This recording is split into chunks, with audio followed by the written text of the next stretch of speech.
Okay, so welcome everybody to Banter Blitz. This is my first time here, and I see I already have over 30 challenges. And well, let's get the show on the road. So who do I see so far? Anybody with an interesting username I'm going to start with. What do we got? Oh, okay, somebody named Kasparov fan. That's me too. So let's go with accept there, and I will play a game with Kasparov fan. Wait, what the heck? Why do I have a Dutch flag? I'm in the Netherlands now, and I just signed up for my account, but I should not have a Dutch flag. That is not okay.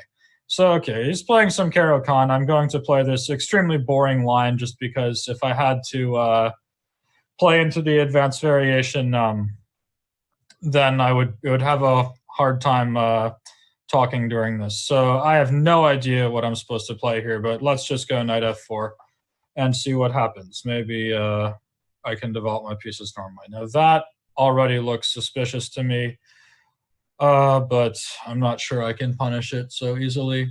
I think I'm going to give this check and figure out how black wants to defend against that before I do anything else. Because if bishop d7, maybe I can go queen e2 and start preparing e5 and e6. And knight c6, once again, I like queen e2. I think this is the best way for me to defend the pawn, and I didn't want to get my bishop stuck outside the pawn chain. And someone says I'm only allowed to play the Dutch today. No, I'm actually in the Netherlands recording a video series, and I just made this account, so I guess that's why I have a Dutch flag, which is obviously fraudulent, but, you know, what can you do? So I want to mess up this guy's pawns with bishop c6, but I think I should play knight e5 first, because that way maybe I can preserve my bishop here. But maybe knight e5, he'll go queen c7, and I'll have trouble defending my stuff.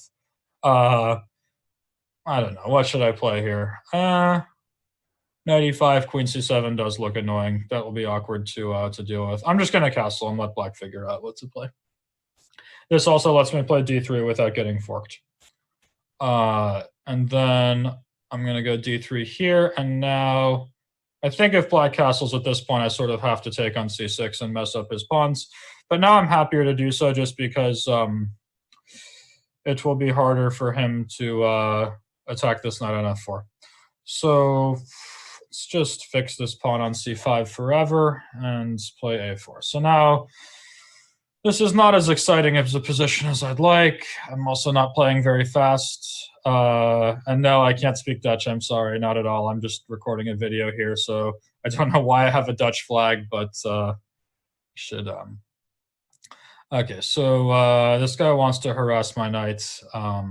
It's actually not such a bad plan because this knight doesn't have a great route back into the game. I mean, I can save it, but it's, I don't know, there's nowhere good for it to go.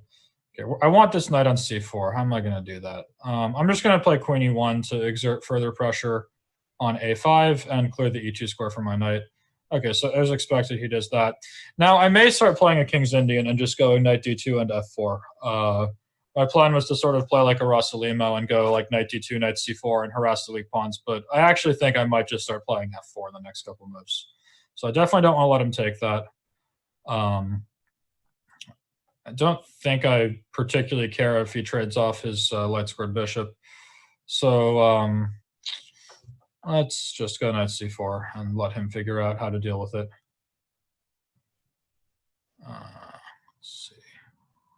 I'm not sure. Okay, f5. So this guy just wants to go for me, which I have to respect. You don't want to play against a bunch of meek losers, but I think this is not going to work because when I play f3, his bishop is going to run out of squares, and after bishop h5, he takes f5, I'm taking his material.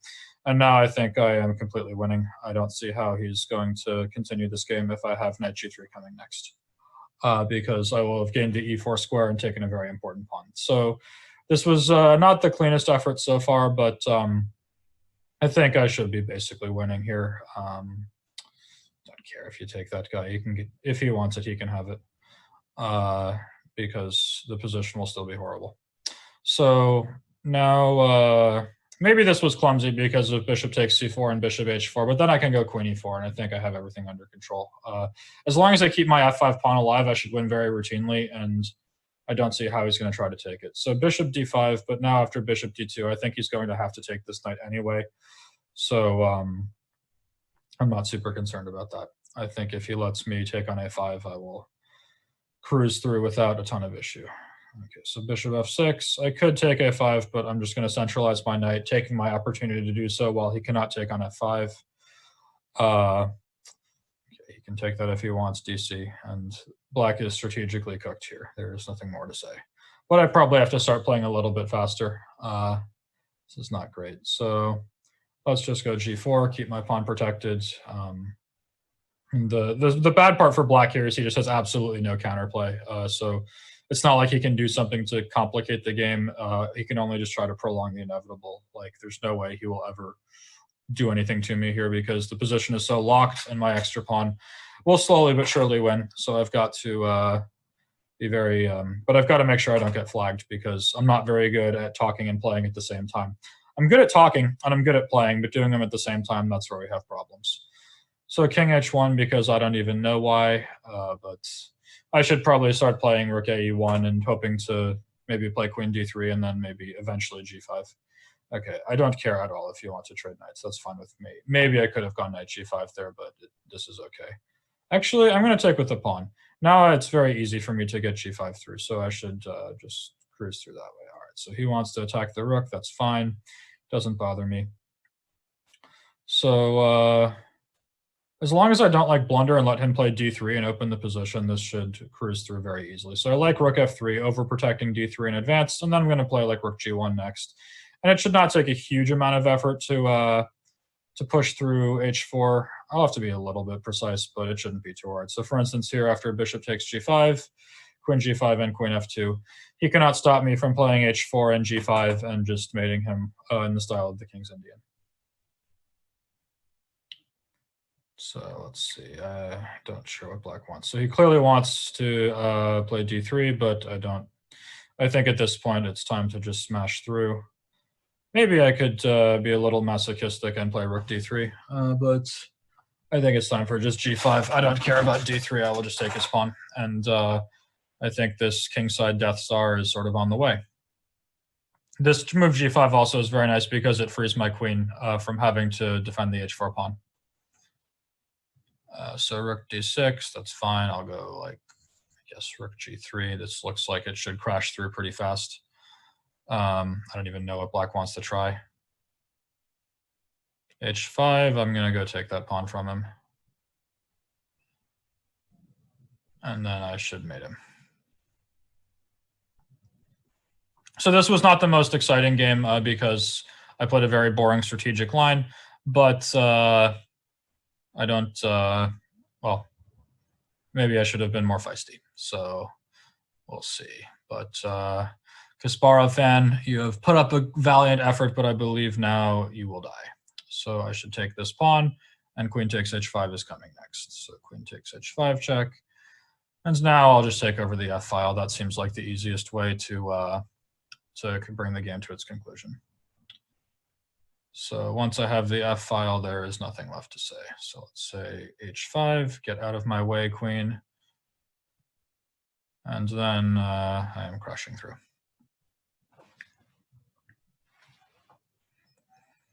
If black plays queen f7, I guess he can get an endgame, but okay, so I'll play queen f5 just to take all the space, and he's hoping for some counterplay, but that's not going to work. h6, and now if queen g6, I'm just going to take all the pawns and be boring. I probably could have just given mate, but running the king straight to h5 seems like a good response. Okay, so good game to Kasparov fan, and thank you for playing, and I will now accept another challenge. So who all wants to play with me? What have we got? Looks like I have Drawer, somebody named Drawer. I'm going to get black against, so I can't play with him because he'll probably just play the exchange something and make a draw. Let's see. Luca Brasi. That guy's going to kill me, so I can't play with him because if I win, I'm going to wake up dead the next morning. Okay, let's play with somebody named VS85. That seems like a good name. So VS85, good luck to you. Let's play a good game. So let's open with e4 this time. c5. Okay, so a rule of thumb, those who do not play the open Sicilian, well, I have very direct opinions about them that I probably shouldn't share on the stream. All right, let's make sure to open up the position and not play some boring Maroczy bind, which is probably the best way of playing, honestly, but well, it's not the most fun. So I know absolutely nothing about the mainline dragon, but I'm going to give it a try just because. So queen a5, I think the point is to force me to castle short, but well, this move doesn't seem so bothersome. Let's just get this queen out of the way and figure out where he wants to go. Back home, that's fine. I'll go bishop back to e2. I'm pretty sure that this variation is like, I think I have like a reverse version of the c4 e5, but up like 3 tempi because black plays knight b6 in those positions anyway. And here I played knight b3 and black wasted some time with queen back to d8. So let's just play rook e1 and bishop f1. I think this is how they normally play these positions, and probably my e3 bishop belongs on g5, but you know, we'll live with it as it is. So rook e1, and now what does black want to do? He probably should just play bishop e6 and fight for d5. Yeah, I think that's the best way of going about it, but because my bishop on e3 is definitely a little bit misplaced because I want to meet d5 with knight c5, but then he will have d4, and that annoys me. So I actually think my bishop on e3 is misplaced, and I'm going to go put it on g5. This also, I think, is decent prophylaxis against d5. If d5, I might be able to take on f6 and play e takes d5. I might be able to play knight c5, but it feels like this is where the bishop belongs to exert further pressure on black's position. So now I'm just going to drop back with bishop f1 because I think that's the way we're supposed to play these positions. And it's going to be hard for black to do anything too active here. Again, I'm playing pretty boring chess, but I somehow wasn't ready to go play into a mainline dragon and lose to an 1800 in 20 moves. This feels like not the best way to make fans on a new chess site that I've never been a part of before. So here again, it's very hard for black to actually find a move. Knight e5 makes some sense, but okay, it's not such a bad move, I suppose. Let's